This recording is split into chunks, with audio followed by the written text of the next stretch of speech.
લગ્ન જીવન અને આપણે જે હમણાં જ વાત થઈ કે વિભક્ત કુટુંબો કરતાં પણ હમણાં જે સર્વે સામે આવ્યું કે એમાં સવાલ એ છે કે હવે યુવાનો લગ્ન જ નથી કરવા માંગતા, એ બંધાવા નથી માંગતા. આ બંધાવા ન માંગતી જે પેઢી છે, આ યુવાનો છે, એની પાછળ એમના બહુ બધા કારણો છે. એ કારણોને તમે આમ નકારી શકો એવા પણ નથી સાવ. પણ આપણે જેમ વાત થઈ ને કે તમને એવું લાગે છે કે તમે એ જવાબદારીનું વહન નહીં કરી શકો તો ન લાવો બાળક. એ લોકો એમ કહે છે કે બસ હવે અમે જ નક્કી કર્યું, અમે લિવ ઇનમાં રહીશું. અમે બહુ બધા નવા નવા શબ્દો છે, મને એક્ઝેક્ટ આવડતા નથી જેન્ઝીના, પણ એ બધા ઘણું બધું કંઈક કરતા રહે છે એમ. દર થોડા ટાઈમે કોઈ ગમે છે, કોઈ નથી ગમતું, સિચ્યુએશનશિપ એવું કંઈક છે. આવું બધું ચાલે છે. એટલે લગ્ન ગયા, લિવ ઇન પણ ગયા, રિલેશનશિપ પણ ગયું, અને સિચ્યુએશનશિપ એ પણ હમણાં ચાલે છે કે ગયું એ ખબર નથી. આટલી ઝડપથી જે બદલાવ આવી રહ્યો છે, આપણી જે મૂળ વ્યવસ્થાઓની ચિંતા કરતા માણસો છે એમને એ ડર સતાવે છે કે આપણી આ સંસ્થા છે જે ભરોસા પર, પ્રેમ પર, ઘણા બધા કોમ્પ્રોમાઇઝીસ પર ટકેલી છે, એ નહીં ટકી શકે આવનારા સમયમાં. બિલકુલ ને, બધાની ચિંતાનો વિષય એ હોવો જોઈએ, પણ ચિંતા કરે એવી જે પેઢી છે એના મને લાગે છે અમે લોકો છેલ્લા પ્રતિનિધિઓ છીએ. લગ્ન છે ને એ વ્યવસ્થા નથી, અવસ્થા છે. It's a state of mind. તમને એમ લાગવું જોઈએ કે મારે આમની સાથે આ સંદર્ભે રહેવું છે. ટુગેધરનેસ જે અત્યારની પેઢી ઉપયોગમાં લે, અને એ લોકો કંઈ કહે છે કે એકબીજા સાથે અનુકૂલન થાય તો અમે રહેવાનું નક્કી પસંદ કરીએ. અને મને લાગે છે મિતાઈની, મારા દીકરાની એક ફિલ્મનો એની આધાર પણ આવો જ કહે તો કે એ લોકો એવું નક્કી કરે છે કે પહેલાં આપણે જોડે રહી જોઈએ અને પછી આપણે નક્કી કરશું કે પરણવું કે નહીં. હવે આવું બધું વિષયો તરીકે પણ આવવા માંડ્યું, અને એક જમાનામાં તો આ નેચરલી આ સ્વીકૃત ન હોય. આપણે અત્યારનો સમય છે તો એ સ્વીકારીએ બંનેની ઓનેસ્ટી, કારણ કે હવે બધું બદલાઈ ગયું. પહેલાં તો સાથે રહેવાવાળી વાતમાં જ બધા ઘણા બધા ગૂંચવાડા હતા, એટલે એમાં નથી આપણે કંઈ પડવું. પણ એ એટલી ઝડપથી જાણે ઘર ઘર રમતા હોય ને, જ્યાં હું નથી રમતો, જ્યાં હું નથી રમતી, કંઈને ઊભા થઈ જાય છે. આપણે જેના લગ્નના રિસેપ્શનમાં ચાંદલો કરીને ઘેર હજુ પહોંચીને બાસુદી સારી હતી કે મોડી હતીની વાત કરતા હોય, ત્યારે એ લોકો ખાધા ખોરાકીની રકમ નક્કી કરતા હોય. ઊભા ઊભા જ એમને અનુકૂળતા ના રહી હોય એકબીજા માટે. કઈ વાતનું કોને ક્યારે વાંધો પડશે એ ખબર નથી. એટલે સારું છે કે આટલા પ્રામાણિક છે કે નક્કી કર્યું છે કે ભાઈ એવી આટલું બધું જો અસ્થિરતા રહેતી જ હોય મનને, તો એના કરતાં આ બંધાવું નથી. સાથે રહી જોઈએ, અનુકૂળ લાગશે તો રહીશું. પછી બધાએ ચિંતા વ્યક્ત કરી હશે કે ભાઈ એમ કરતાં બાળક જન્મે તો એ કોની જવાબદારી. એટલે એ લોકો વધારે સંયમી બન્યા, અથવા તો એના બીજા વિકલ્પો એમણે પસંદ કર્યા અને એમણે નક્કી કર્યું કે આપણે બાળકને જન્મ જ નથી આપવો. એટલે માત્ર હું એ કેન્દ્રમાં, પતિ અને પત્નીને એકબીજાને માટે ને હું પણ એકાક્ષરી છે અને તું પણ એકાક્ષરી છું, આ બે ભેગા થઈને અમે નામના બે અક્ષરનો એક શબ્દ બને, અને ઘર પણ બે અક્ષરનો શબ્દ છે.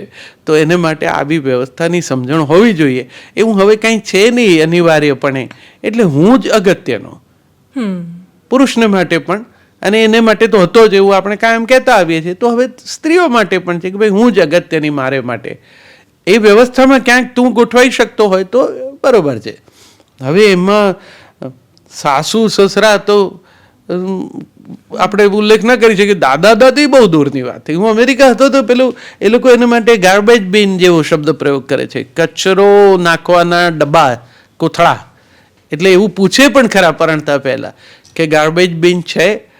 એટલે આપણને આટલી બધી ક્લેરિટી છે. આ તો બધા ફ્રેન્ક પ્રજા છે, એટલે આપણે માનવાનું કે હા એ સારું ને, આપણે રહેવા માંડીએ ભેગા ને પછી આપણને ગાર્બેજ તરીકે ટ્રીટ કરે એના કરતાં પહેલેથી જ કહી દે તો વધારે સારું. તો આપણે ના રહીએ એમના ભેગા, કારણ કે હવે વડીલો પણ આત્મનિર્ભર છે, એટલે પોતાની આર્થિક વ્યવસ્થા એવી રાખવા માંડ્યા કે ભાઈ જાતે એકલા રહી શકાય તો વાંધો નથી. હવે વૃદ્ધાશ્રમોને આપણે શરમ આવે એવું કરવાને બદલે એમણે આપણે એવું કર્યું કે એવા સરસ સગવડવાળા ઓલ્ડ એજ હોમ બનાવો. જેમના છોકરા પરદેશ છે એ લોકોની અલગ કોલોની હોય છે, એમાં એ લોકો બધા આનંદથી રહે છે. છોકરાઓની ફરિયાદ કરવાને બદલે વાતો કરે છે એ લોકો. એમને બધાને એક જ સરખી ફરિયાદ છે, એટલે કોણ કોની ફરિયાદ કરે? તો બધા સાથે રહે ને આમ ભલે ને તમાચો મારીને ગાલ લાલ રાખે પણ રહે છે. હવે કોઈને માટે ઘસાવવું ને એવું બધું નથી રહ્યું બેન. એટલે હવે એ વસ્તુ ભૂલી જ જવી પડશે, આ લગ્ન નામની વ્યવસ્થા. અને એમાં બાળક સુધી, કારણ કે બાળકની જવાબદારી પછી કોણ લે ને પછી છૂટાછેડા ને કોર્ટોમાં જે રીતે ઢગલો થાય છે કેસ, જેવા વિષયના મુદ્દાઓ આદરણીય ન્યાયમૂર્તિઓ પણ મૂંઝાય છે કે આ સમાજ રચના કેવી જાતની થઈ રહી છે. યસ, હમણાં જ એક સાઉથ ઇન્ડિયાનો એક કેસ સામે આવ્યો જેમાં બાળકનું નામ રાખવાને લઈને વિવાદ થયો.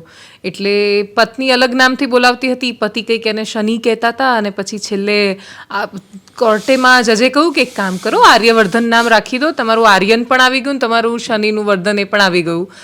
એક વિવાદ થયો કે જેમાં પત્ની એટલે ડિવોર્સ માટે કેસ પહોંચ્યો કેમ કે પતિ સેલ્ફી નથી લેતો મારી સાથે.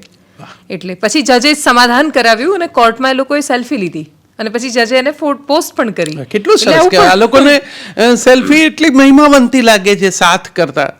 અમે બધા સાત સંગાતના ગીતો ગાઈએ અને આ લોકોને સેલ્ફ સંગાત એટલે જ કહું છું કે સેલ્ફનો જ મહિમા છે. અને આ લોકો સેલ્ફીમાંથી ખાલી પાછળ નથી બોલતા એટલું જ, બાકી બહુ સેલ્ફિશ વ્યવસ્થા છે.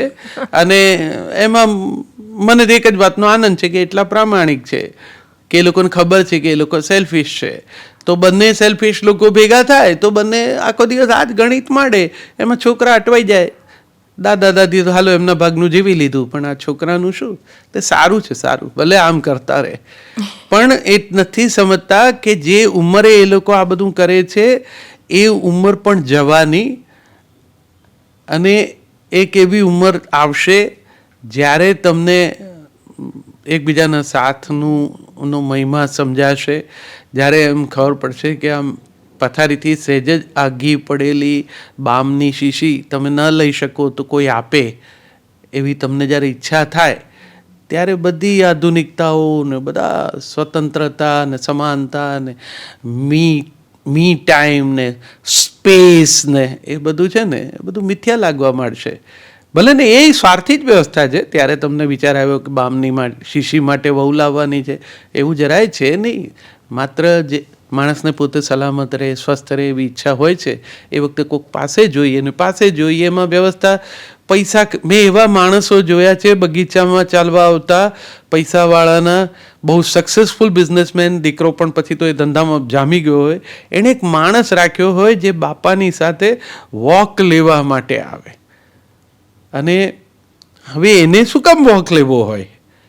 એટલે ડોહાને જે રીતે છોડી મૂકે અને બિચારા પેલું આમાં કરતા જે રીતે ચાલતા હોય, એ માણસે પણ ઉત્તમ સમય જોયો હોય અને એનો છોકરો અત્યારે એ ઉત્તમ સમયનો લાભ લઈને ધંધાને ઓર આગળ વધારતો હોય, ત્યારે આ માણસ ડગલું માંડવા માટે કોકની મદદની ઈચ્છા રાખે છે. જેને એણે પેમેન્ટ કર્યું છે એ માણસ પણ એનું ધ્યાન નથી રાખતો અને એની ફરિયાદ નહીં કરે, કારણ કે નહીં તો આય જતો રહેશે. હવે તો કામ કરનારા માણસ જ ક્યાં મળે છે?